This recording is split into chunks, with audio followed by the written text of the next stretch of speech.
Welcome to the Obscure Files. It is often said that we know more about outer space than we do about the bottom of Earth's 5 oceans. They cover 70% of our planet, but it's the stuff we haven't seen that should terrify you. In today's video, we're going underwater and discussing 5 of some of the strangest stories, mysteries, and legends from the high seas. Hit that subscribe button for more videos on the strange, the unexplained, and the weird.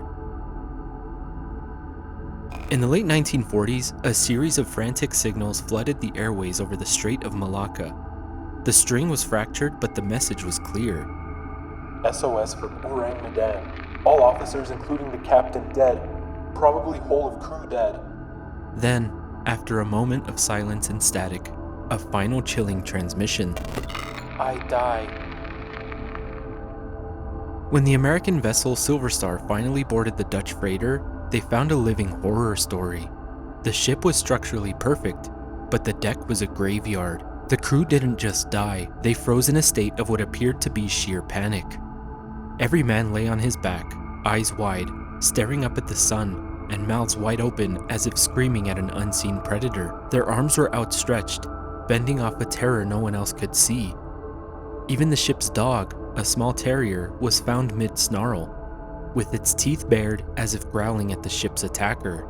As rescuers explored, they noted a chill near the boiler room, despite the outside heat hitting 100 degrees Fahrenheit. Before the ship could be towed, a fire broke out in cargo hold 4. The Orang Medan exploded with such violence it was lifted out of the water before sinking, taking its secrets with it. Was this a supernatural haunting, or something more clinical? Many believe that the ship was smuggling potassium cyanide and nitroglycerin. A leak would have created hydrogen cyanide gas, a toxin that starves the body's cells of oxygen, which could have led to the exact gasping, contorted deaths the rescuers stumbled upon.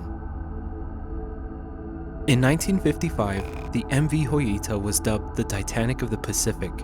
It was a 70-foot yacht lined with cork, making it virtually unsinkable. When it ventured on a 2-day trip to the Tokelau Islands, no one was worried. 5 weeks later, it was found 600 miles off course. It was leaning heavily, but true to its design, it was still afloat. But the 25 souls on board that it was carrying seemed to have vanished. When an investigation was conducted aboard the boat, the radio was tuned to the International Distress Channel.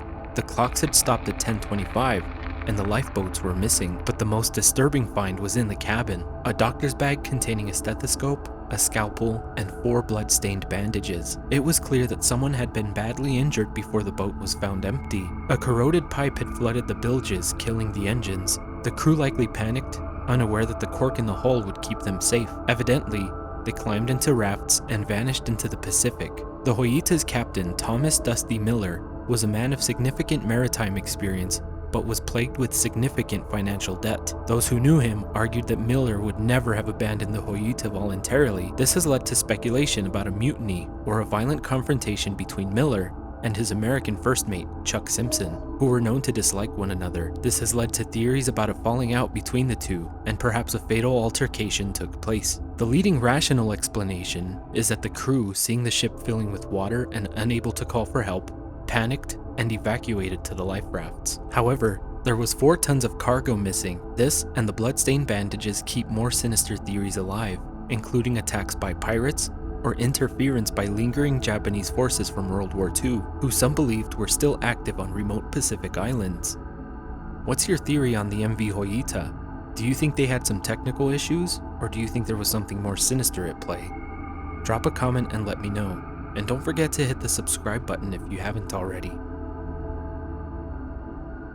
On February 11, 1979, 5 young men from the island of Maui set on a cruise aboard a 17-foot Boston whaler boat called the Sarah Joe. Everything seemed normal when all of a sudden, a strong gust of wind, accompanied by 40-foot waves, hammered the coast of the island. The boat suddenly disappeared. For nearly a decade, there was no sign pointing to where the boat could have ended up. The families of the 5 young men were living in the dark, wondering where their loved ones could be. Then, in 1988, a marine biologist named John Naughton found himself on the remote, uninhabited Taongi Atoll, over 2,200 miles away from Maui. It was here that he spotted a hull buried in the sand. Near the boat was a shallow grave marked by a driftwood cross. A human jawbone poked through the stones. Upon investigation, it was determined that the jawbone belonged to Scott Moorman, one of the 5 who set out aboard the Sarah Joe. But the mystery isn't that he died, it's how he was buried. With the bones were stacks of joss paper, or Chinese spirit money, interleaved with aluminum foil. A government survey of that island in 1985, 3 years prior to the discovery of the grave, recorded no wreckage and no grave. This could mean a few things, including an incomplete report, or that the boat arrived after drifting for 6 years. This theory leads some to believe that someone buried Scott on the island between 85 and 88. The other 4 men remain missing to this day, and their whereabouts are the subject of speculation. Sometimes nightmares of the ocean are not about sharks or the kraken, it's the human mind.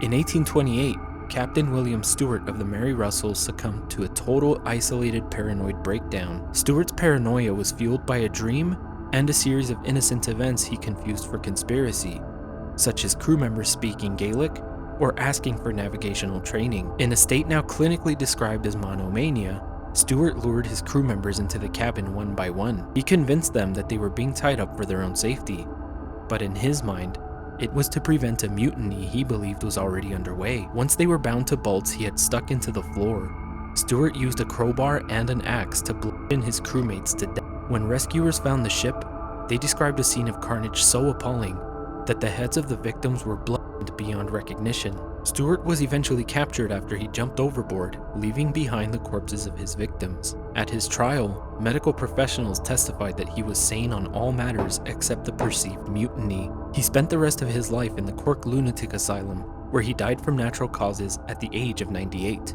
Captain William Stewart's case is taken as a reminder of the potential damage that can happen to an individual when they are subjected to long periods of isolation. Others believe that he may have been possessed by an evil entity, looking to claim the souls of everyone on board.